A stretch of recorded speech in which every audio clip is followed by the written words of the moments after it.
أعوذ بالله من الشيطان الرجيم. بسم الله الرحمن الرحيم. والمرسلات عرفا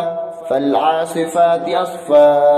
والناشرات نشرا فالفارقات فرقا فالملقيات ذكرا عذرا أو نذرا إنما توعدون لواقع فإذا النجوم طمست وإذا السماء فرجت وإذا الجبال نسفت وإذا الرسل أقتت لأي يوم أجلت ليوم الفصل وما أدراك ما يوم الفصل ويل يومئذ للمكذبين ألم نهلك الأولين ثم نتبعهم الآخرين كذلك نفعل بالمجرمين ويل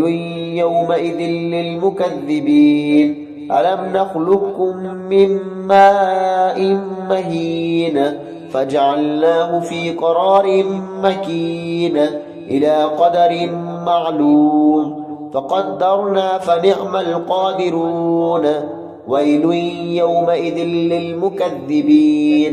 ألم نجعل الأرض كفاتا أحياء وأمواتا وجعلنا فيها رواسي شامخات وأسقيناكم ماء فراتا ويل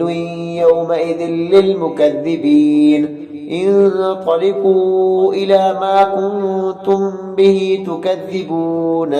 انطلقوا إلى ظل ذي 3 شعب لا ظليل ولا يغني من اللهب إنها ترمي بشرر كالقصر كأنه جمالة صفر ويل يومئذ للمكذبين هذا يوم لا ينطقون ولا يؤذن لهم فيعتذرون ويل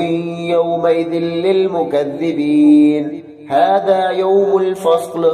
جمعناكم والأولين فإن كان لكم كيد فكيدون ويل يومئذ للمكذبين إن المتقين في ظلال وعيون وفاكهة مما يشتهون كلوا واشربوا هنيئا بما كنتم تعملون إنا كذلك نجزي المحسنين ويل يومئذ للمكذبين كلوا وتمتعوا قليلا إنكم مجرمون ويل يومئذ للمكذبين وإذا قيل لهم اركعوا لا يركعون ويل